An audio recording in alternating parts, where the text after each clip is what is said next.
Paano kung ang karibal mo sa puso ng taong mahal mo ay hindi isang kabit, kundi isang kaibigang pamilya na ang turingan? Welcome sa Ever After Tales. Ngayon ating tatalakayin ang isang kwentong puno ng tanong. Hanggang saan ba dapat ang pagiging close? Kapag ba may pamilya na ang best friend? Automatic na bang safe ang boundaries?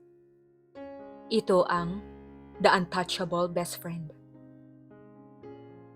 Ang araw na yon ay nagsimula ng may pangako. Sumisikat ang araw sa bintana ng kondo ni Mika. At ang amoy ng kape ay halo sa tamis ng sariwang tinapay. Katabi niya si Ryan. Ang nobyo niyang nakayakap sa kanya. Ang init ng katawan nito ay panatag sa gitna ng malamig na umaga. Plano nila ang isang simpleng araw. Brunch sa isang cafe na matagal na nilang gustong puntahan. Pagkatapos ay manonood ng pelikula at marahil maglalakad sa park habang lumulubog ang araw. Isang araw na puro sila lang, walang istorbo. Ang bango, bulong ni Ryan. Humalik sa buhok niya. Ikaw ang naghanda nito? Oo naman. Special brunch para sa special day natin, di ba? Tugon ni Mika. Pinisil ang kamay nito. 1 taon at kalahati na sila at bawat araw ay parang regalo pa rin. Mahal na mahal niya si Ryan. Ang maunawain, mapagmahal at minsan ay nakalimutan nitong maglagay ng tuwalya sa paliguan. Ang mga maliliit na bagay na yon ay parte ng kanilang pagmamahalan. Ngunit ang katahimikan at ang kanilang sariling mundo ay biglang nabasag ng tunog ng notification mula sa cellphone ni Ryan. Isang tunog na pamilyar na kay Mika. Ang notification tone na nakalaan lamang para sa isang tao. Si Amanda. Nagkunwari si Mika na hindi niya narinig. O kung narinig man, hindi siya apektado. Nagpatuloy siya sa pagpahid ng mantikilya sa tinapay. Kinuha ni Ryan ang cellphone niya at kahit hindi niya tinitingnan, alam ni Mika na binabasa na ni Ryan ang mensahe. Ang ekspresyon nito ay biglang nagbago. Mula sa saya ay naging pag-alala. May problema ba? Tanong ni Mika, na pilit na pinapanatili ang kanyang boses na walang kasing damdamin. Bumuntong hininga si Ryan. Si Amanda, may lagnat daw si Kyle at hindi na kaya ni Ben. Nasa biyahe pa raw si Ben na traffic. Hindi daw niya malaman kung anong gagawin. Si Kyle ay ang anak ni Amanda. Si Ben naman ang asawa ni Amanda. Ang pamilya nila ay malapit kay Ryan simula pa lang nung bata pa sila. Para kay Ryan, extended family na ang turingan nila. Isang bagay na nauunawaan at tinanggap ni Mika nung una. Ngunit ngayon, para bang unti-unti na siyang nasasakal. Kailangan mo bang pumunta? Tanong ni Mika. Ang hawak na kutsilyo sa kanyang kamay ay kumalansing sa plato. Hindi ko alam, Mika. May lagnat ang bata, delikado yun. Baka kailangan dalhin sa ER. Tsaka kilala mo naman si Amanda, di ba? Nagpapanik yan agad. Tumayo si Ryan. Halata ang pagkabagabag sa kanyang mukha. Teka, tatawagan ko nga muna. Umalis si Ryan patungo sa sala at narinig ni Mika ang kanyang boses na bumubulong. Hello, Amanda. Anong nangyari? Oo, anong temperatura? Nagbigay ka na ba ng gamot? Sige, basta kalma ka lang ha. Relax.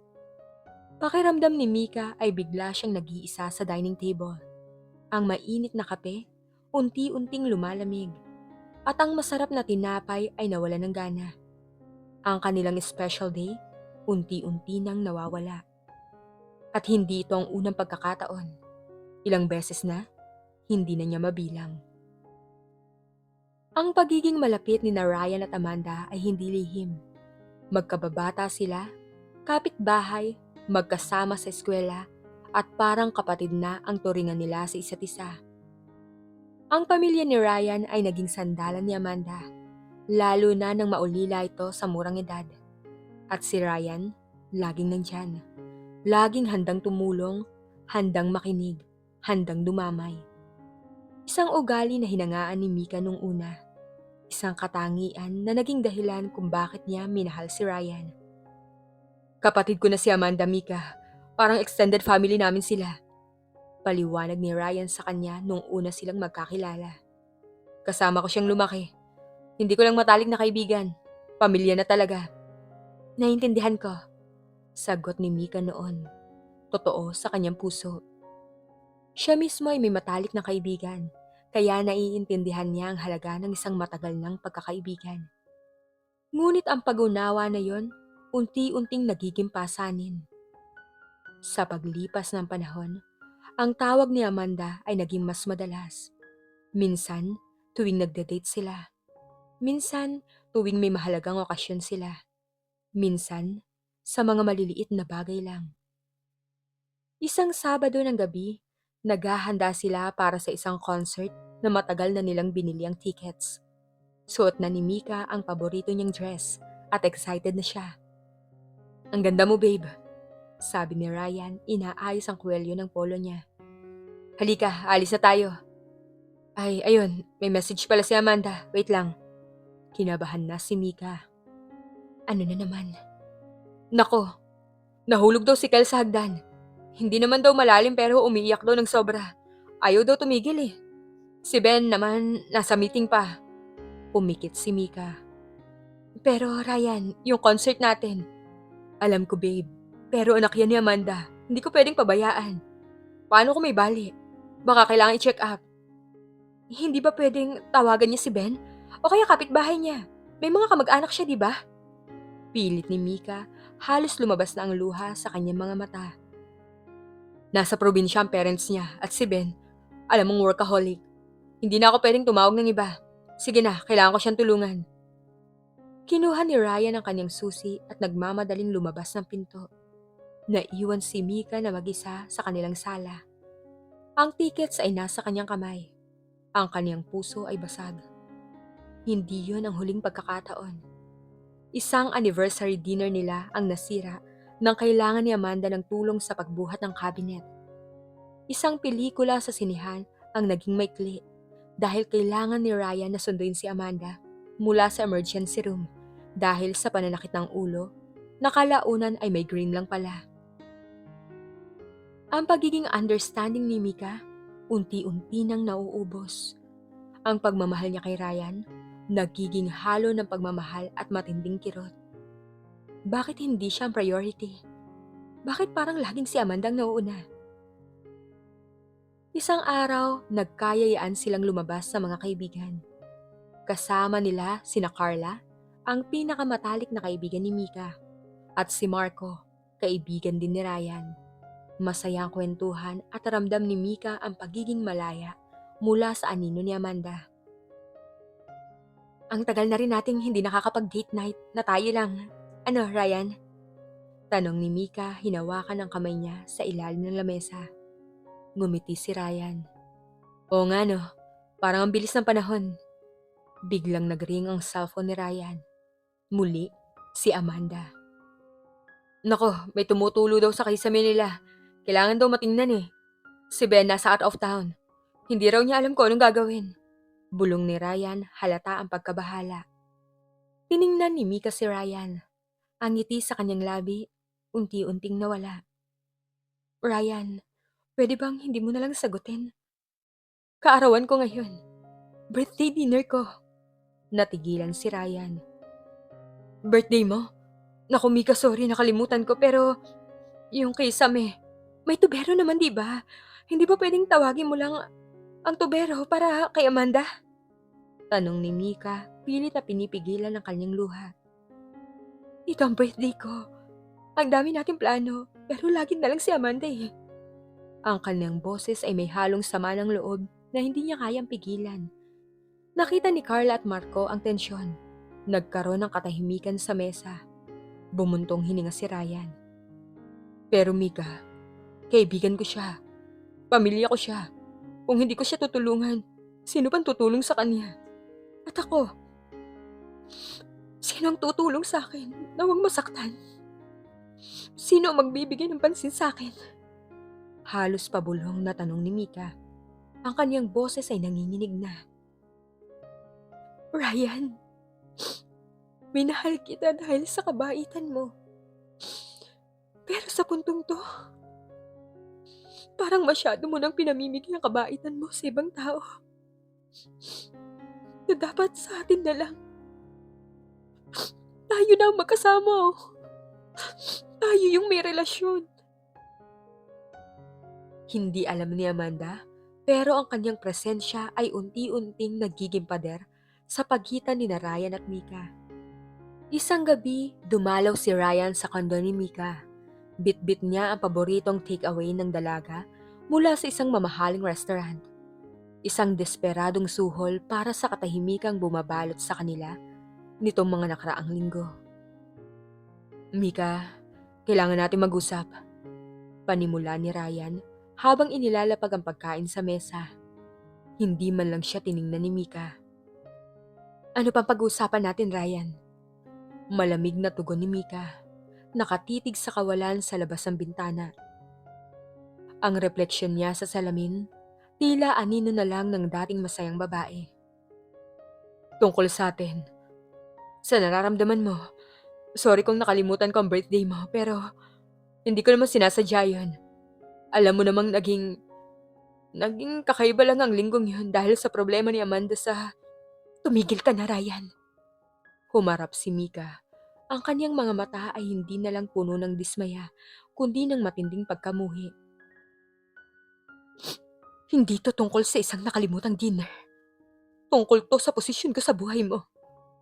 O sa katotohanang wala naman talaga akong pwesto dyan. Mika, huwag mo sabihin yan. Mahal kita. Depensa ni Ryan, humakbang palapit.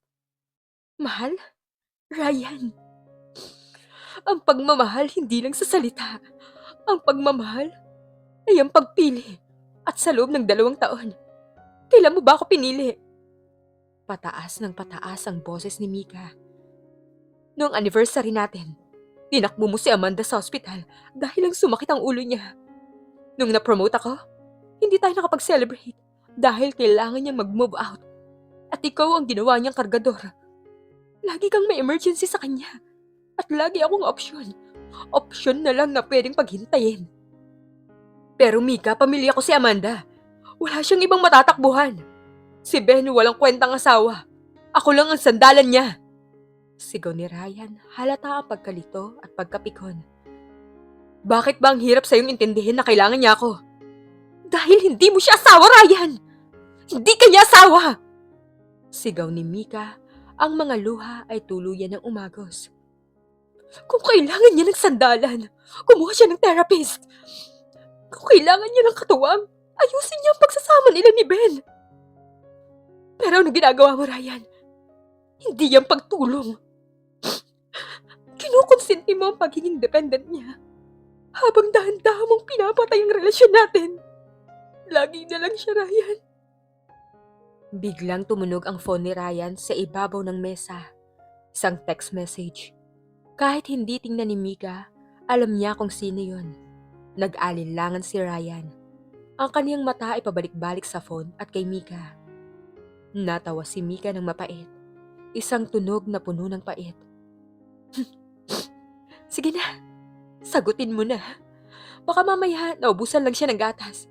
O kailangan niya lang ng kausap tungkol sa boring niyang buhay. Mika, stop it! You're being cruel! Cruel? Ako pa ngayon ang malapit. Ako na naghintay sa restaurant ng mag-isa. Habang ang mga waiter naawa sa akin, ako na lang yung pangalawa sa priorities mo. Humakbang si Mika palapit kay Ryan hanggang sa magkaharap na sila. Ryan, nagseselos ako. Hindi dahil sa tingin ko ay may gusto ko sa kanya. Nagseselos ako dahil binibigay mo sa kanya ang proteksyon at atensyon na dapat para sa babaeng balak mong pakasalan. Ryan, ano ba nangyayari sa'yo? Yumuko si Ryan, hindi na makatingin ng diretsyo. Hindi ko siya kayang talikuran, Mika. Mahalaga siya sa akin. Best friend ko siya. At doon tayo nagkakatalo. Mahinang sabi ni Mika, ang boses ay basag na. Dahil para sa'yo, ang pag-abandona sa kanya ay kasalanan. Pero pag-iwan sa akin, parang okay lang, di ba? Kasi alam mong nandito lang ako. Kasi alam mong maiintindihan ko. Huminga ng malalim si Mika. Tila may mabigat na pasang binitawan. Ayoko na, Ryan. Hindi ko na kayang makipagkumpetensya sa isang multo ng nakaraan mo. Hindi ko na kaya magmakaawa para sa oras na dapat wasa mong may binibigay. Anong ibig mong sabihin? Kinakabahang tanong ni Ryan. Kailangan natin magpahinga. At hindi lang break na isang linggo. Kailangan natin maghiwalay. Kailangan mong maranasan na wala ako. Para makita mo kung sapat na ba si Amanda para punan niyang buhay mo. Mika, please. Huwag naman ganito. Pagmamakaawa ni Ryan, pilit hinahawakan ang kamay ng dalaga. Dahan-dahang binawi ni Mika ang kanyang kamay. Yung pagkain na dala mo, iuwi mo na lang sa kanya. Sigurado ako mas may gana siyang kumain kaysa sa akin. Tumalikod si Mika at pumasok sa kanyang kwarto. Isinarado ang pinto ng walang malakas na kalabog. Isang tahimik na pagtatapos na mas masakit kaysa sa anumang sigaw. Iniwan niya si Ryan na nakatayo sa gitna ng sala. Hawak ang malamig na supot ng pagkain. Habang muling umilaw ang kanyang cellphone sa isang bagong mensahe mula kay Amanda. Ngunit sa pagkakataong ito, hindi na nagmamadali si Ryan na buksan to. Sa unang pagkakataon, naramdaman niya ang bigat ng katahimikan at ang lamig ng pag-iisa na siya rin ang gumawa. Ryan! Bakit mo ginawa yung kay Ben? Nag-aaway kami ngayon. Halos magkasigawan na kami sa harap ng bata dahil sa tawag mo. Singhal ni Amanda. Ang kanyang boses ay nanginginig sa galit at pagkalito. Alam mong magulo ang sitwasyon namin. Bakit mo pa naman dinagdagan? Mabuti! Putol ni Ryan, ang kanyang boses ay hindi sumisigaw pero punong-puno ng bagsik. Mabuti, para malaman niyo kung gaano kagulo ang buhay niyo nang wala ako sa gitna. Amanda, tingnan mo ako. Tingnan mo ang mga mata ko. Napatingin si Amanda at sa unang pagkakataon, nakita niya ang pagod at pait na hindi niya napansin sa loob ng maraming taon. Wala na kami ni Mika, Amanda. Umalis na siya. Iniwan na niya ako. Direktang sabi ni Ryan. Binasag ng katahimikan ang ingay ng coffee shop. Tanging ang tunog ng espresso machine ang naririnig sa background habang unti-unting namumuo ang luha sa mga mata ni Amanda. Ryan, hindi ko alam. Bakit? Anong nangyari? Yun ang problema, Amanda. Hindi mo alam. O baka naman alam mo. Pero mas pinili mong wag tingnan. Tumawa si Ryan ng mapait. Isang tunog na puno ng panunumbat. Ginamit mo ang pagkakaibigan natin para punan ang pagkukulang ng asawa mo. At ako naman, naging hangal ako dahil akala ko tulong yun eh. Pero ang totoo, pinapatay ko na pala ang sarili kong kaligayahan para lang isalbang sa inyo. Hindi totoo yan! Giit ni Amanda, nagsimula ng umagos ang kanyang luha. Tinulungan kita nung wala kang trabaho. Nung namatay ang nanay mo, nandyan ako. Pamilya tayo, di ba? Bakit ngayon parang ako pa ang masama? Dahil hindi ka marunong huminto. Sigaw ni Ryan, dahilan para mapalingon ang ilang customer. Oo, pamilya tayo, pero Amanda, may asawa ka. May asawa kang dapat mong singilin sa mga pagkukulang niya. Pero anong ginawa mo? Sa bawat beses na hindi siya sumisipot, sa akin ka tumatakbo. Sa bawat beses na nag-aaway kayo, akong ginagawa mong shock absorber. Ginawa mo akong proxy husband mo, Amanda. At hinayaan ko yun dahil akala ko kailangan mo ako pero ang totoo, ninanakawan mo na pala ng pwesto ang babaeng dapat ay priority ko. Ryan, stop it please! Hikbi ni Amanda, tinatakpan ang kanyang mukha. Si Kayla ang iniisip ko. Natatakot ako na baka tuluyan kaming magkawatak-watak ni Ben. At paano naman ang pamilyang bubuuin ko sana? Hagulhol na rin ni Ryan, ang kanyang balikat ay nayayanig sa bawat higbi. Amanda, mahal kita bilang kapatid. Pero dahil sa pagkapit mo sa akin, nalunod si Mika.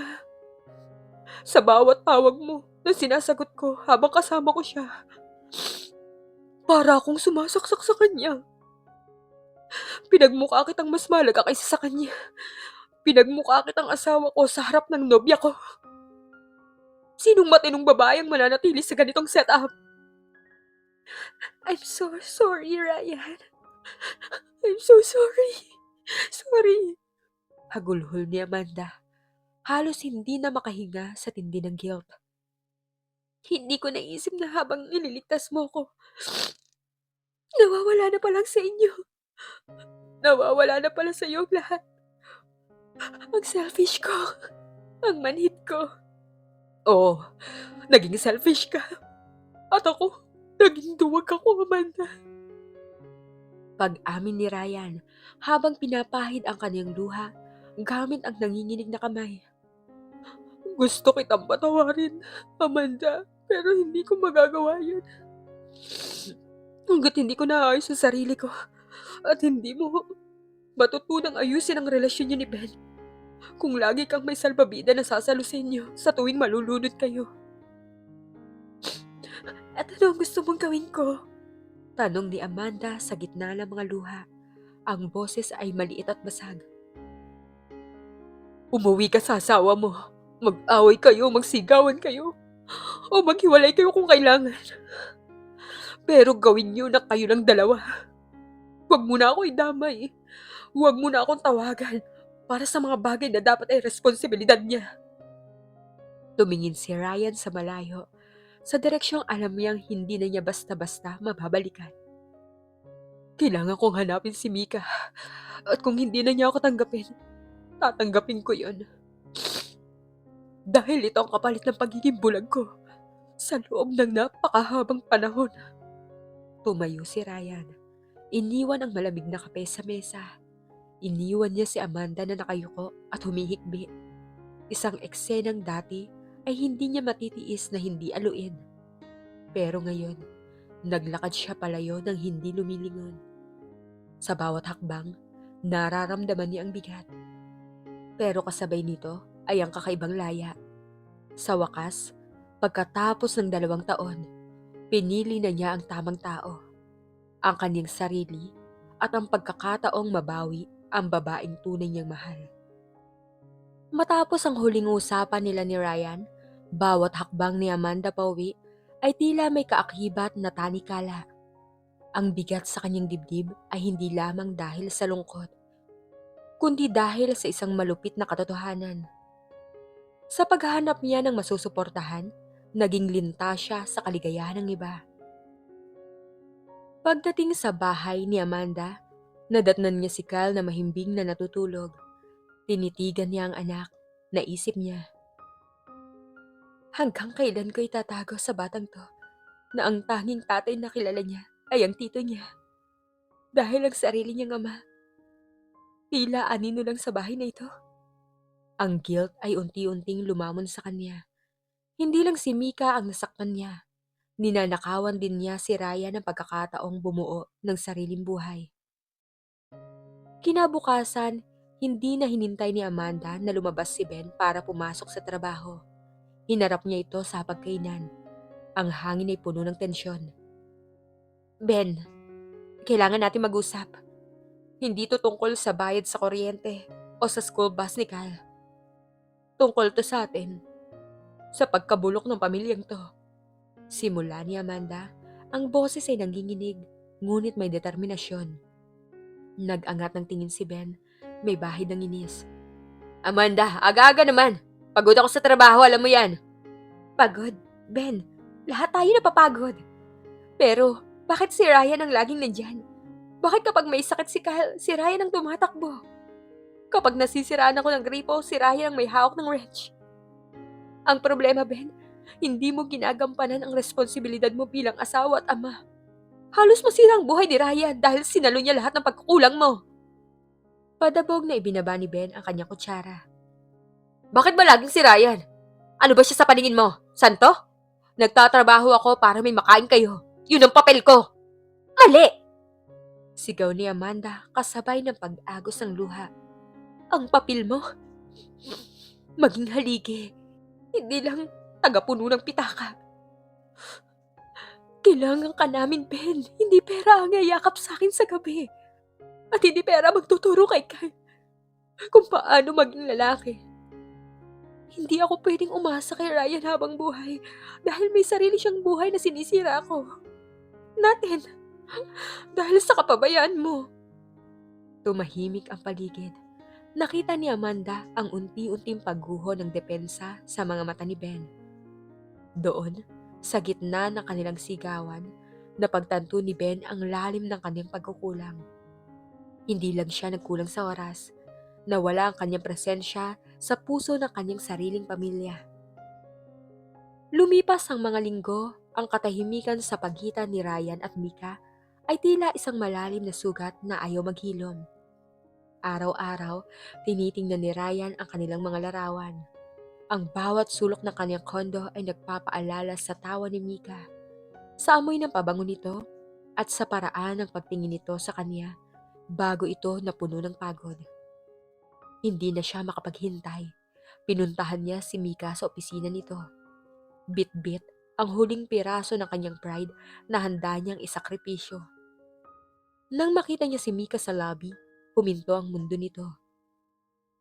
Ryan, bakit ka narito? Ang boses nito ay pilit na pinapatigas ngunit ang panginginig ng mga kamay ay hindi maitago. Mika, kailangan mong pakinggan ang sasabihin ko. Hindi ako alis dito hanggat hindi mo nararamdaman ang bawat salitang bibitawan ko. Lumapit si Ryan. Hindi alintana ang mga katrabaho ni Mika na nagsisimula ng magbulungan. Nag-usap na kami ni Amanda. Nagising na siya, Mika. Pero ang mas mahalaga, nagising na ako. Naging bulag ako. Naging bingi sa mga pakiusap mo dahil akala ko ang pagiging mabuting kaibigan ay sapat na dahilan para baliwalain ang babaeng pakakasalan ko. Huminga siya ng malalim, ang boses ay puno ng pagsisisi. Mika, mahal na mahal kita. Walang halaga ang lahat ng pagtulong ko sa iba kung sa huli, ang taong pinakamahalaga sa akin ay mawawala na. Ikaw ang priority ko. Hindi na option, hindi na pangalawa. Ikaw ang sentro. Dahan-dahang lumuhod si Ryan sa harap ni Mika. Isang aksyon na sumisimbolo ng ganap na pagsuko. Mika, please. Bigyan mo ako ng isa pang pagkakataon. Handa ako maglagay ng pader sa pagitan namin ni Amanda kung yun ang kailangan para maprotektahan ng tayo. Handa akong patunayan sa iyo araw-araw na ikaw ang pinakamahalagang tao sa buhay ko. Nakatitig lang si Mika sa kanya. Ang mga luhang pilit niya pinipigil sa loob ng ilang linggo ay tuluyan ng bumagsak. Ryan, hindi mo alam kung gaano kasakit ang pakiramdam na laging pangalawa lang, na para akong kalaban sa sarili nating relasyon. Alam ko, at hindi ko hahayaang maramdaman mo ulit yon. Pangako ni Ryan. Hinawakan ni Mika ang mga kamay ni Ryan at pinatayo ito. Hindi to magiging madali, Ryan. Marami tayo kailangang ayusin. Kailangan kong makita na hindi lang ito sa salita. Ang tiwala ko, basag pa, Ryan eh. Hahawakan ko ang bawat piraso hanggang sa mabuo muli, Mika. Basta't nandito ka lang sa tabi ko. Sa isang mahigpit na yakap, naramdaman nila ang bigat ng nakaraan na unti-unting naglalaho. Pinalitan ng pag-asang sa pagkakataong ito ang kanilang pagmamahala na ang magiging tunay na prioridad. Hindi naging madali ang pagbabalik ni Ryan at Mika. Ang tiwala ay parang isang basag na kristal. Kahit pagdikit-dikiting muli, ang mga lamat ay naroroon pa rin at kumukutitap sa tuwing tatamaan ng liwanag. Sa unang ilang linggo, bawat tunog ng cellphone ni Ryan ay nagdudulot pa rin ng kaba kay Mika. Bawat pagbanggit sa pangalan ni Amanda, tila isang tinik na bumabaon sa kanilang usapan. Ngunit sa bawat pagkakataon, pinatunayan ni Ryan ang kanyang pagbabago. Kapag tumatawag si Amanda para sa maliliit na bagay, marahan itong sinasagot ni Ryan ng may distansya. Amanda, pasensya na. Nasa date kami ni Mika. Baka pwedeng si Ben muna ang tumingin yan. O kaya subukan mong isearch sa YouTube kung paano ayusin ang lababo. Kaya mo yan. Malumanay ngunit matatag na sabi ni Ryan sa isang pagkakataon. Unti-unti ang mga emergency ni Amanda ay naglaho. Natuto siyang humarap sa sarili niya mga problema. Isang gabi nang masiraan sila ng kuryente, hindi si Ryan ang tinatawagan niya. Sa halip, hinintay niya si Ben at sabay nilang hinarap ang problema. Ben, salamat sa pag-uwi mo ng maaga, sabi ni Amanda habang hawak ang flashlight para sa asawa. Dati si Ryan agad ang tinatawagan ko. Ngayon napag-isip-isip ko na ang sarap pala sa pakiramdam na ang asawa kong sumasagip sa akin. Ngumiti si Ben. Bakas ang pagod pero may ningning sa mata. Sorry Amanda, kung hinayaan kong iba ang gumawa ng trabaho ko noon. Hindi na mauulit yon. Kayo ni Kyle ang priority ko ngayon. Dumating ang araw na lahat sila ay handa na. Nag-dinner ang apat sa isang tahimik na restaurant. Ang hangin ay hindi na kasing bigat ng dati. Ngunit naroon pa rin ang konting pagkailang. Si Ben ang bumasag ng katahimikan. Ryan, pare, gusto ko lang sana magpasalamat sa lahat ng tulong mo noon kina Amanda at Kyle nung wala ako sa wisyo. Utang ko sa iyo ang pagiging buo ng pamilya ko ngayon, pero pangako, ako na ang bahala sa kanila mula ngayon.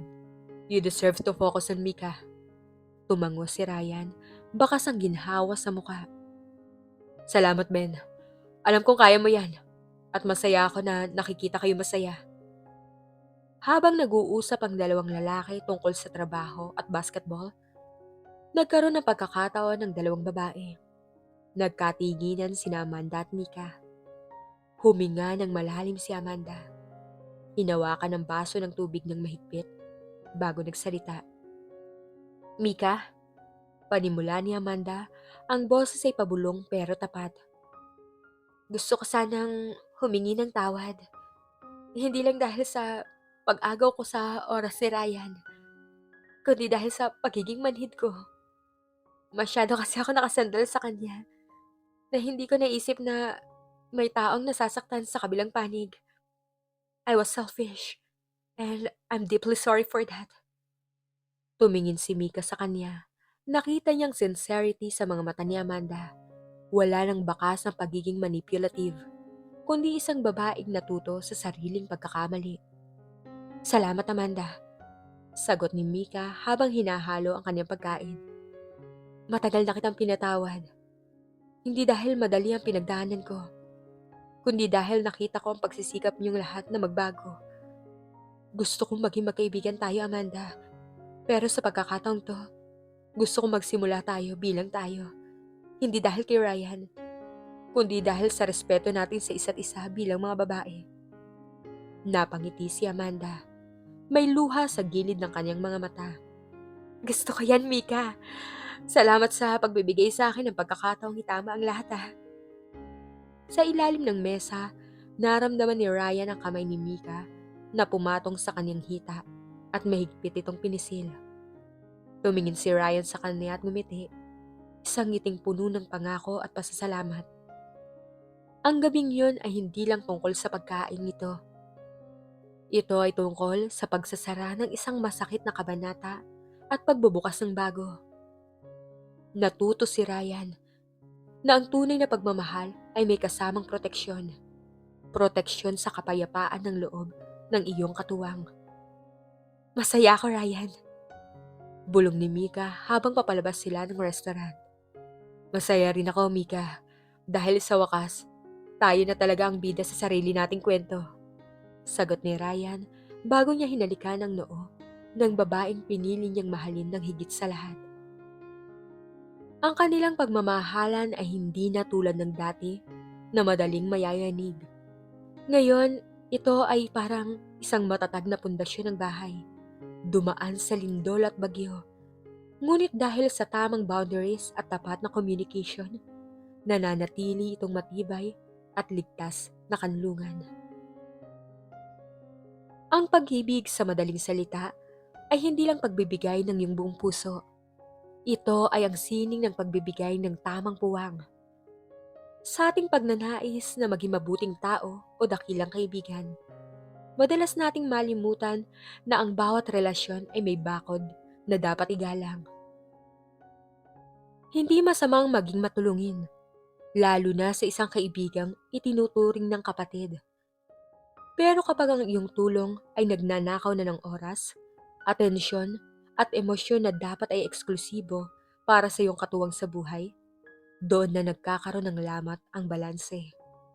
Tandaan natin, ang sobrang pag-aruga sa iba ay maaaring maging dahan-dahang pag-abandona sa taong pinangakuan mong laging uunahin. Ang tunay na kabayanihan ni Ryan ay hindi ang pagsaklolo kay Amanda, kundi ang matapang na pag-amin na kailangan niyang limitahan ang kanyang sarili para protektahan ang damdamin ni Mika. Ang tunay na lakas naman ni Amanda, yun ay ang pagtanggap na ang paglago niya bilang asawa at ina ay hindi magsisimula hanggat palagi siyang may reserbang sandigan. Minsan, ang pinakamalaking tulong na maibibigay natin sa isang kaibigan ay ang pagbitaw upang matuto silang tumayo sa sarili nilang mga paa kasama ang kanilang sariling pamilya. Sa huli, ang pag-ibig ay hindi lang tungkol sa sino ang mahal mo, kundi sino ang pinahahalagahan mo sa bawat desisyong gagawin mo. Huwag nating hayaang maging anino lamang ang ating mga katuwang sa sarili nating kwento. Kayo mga ka-tales, ano ang inyong pananaw sa masalimuot na sitwasyong ito? Tama ba na magselos si Mika, gayong alam naman nating pamilyado na si Amanda at tila kapatid lang ang tingin ni Ryan rito? O naniniwala ba kayo na masyado lang siyang naging sensitive at dapat inunawa niya ang sitwasyon ni Amanda bilang isang nahihirapang ina? Saan nga ba dapat nagtatapos ang pagiging best friend? At saan nagsisimula ang pagiging priority ng isang partner? I-share nyo ang inyong mga personal na karanasan, payo o saloobin sa ating comment section sa ibaba. Ang inyong mga kwento ay nagbibigay buhay at aral sa ating komunidad. Huwag kalimutang i-like ang video nito kung ito ay nagbibigay sa inyo ng bagong perspektibo at i-subscribe para sa mas marami pang kwento ng totoong buhay, pag-ibig at pagsubok dito sa Ever After Tales. Dahil sa bawat kwento, may aral tayong mapupulot para sa ating sariling happily ever after. Yun lamang at hanggang sa muli.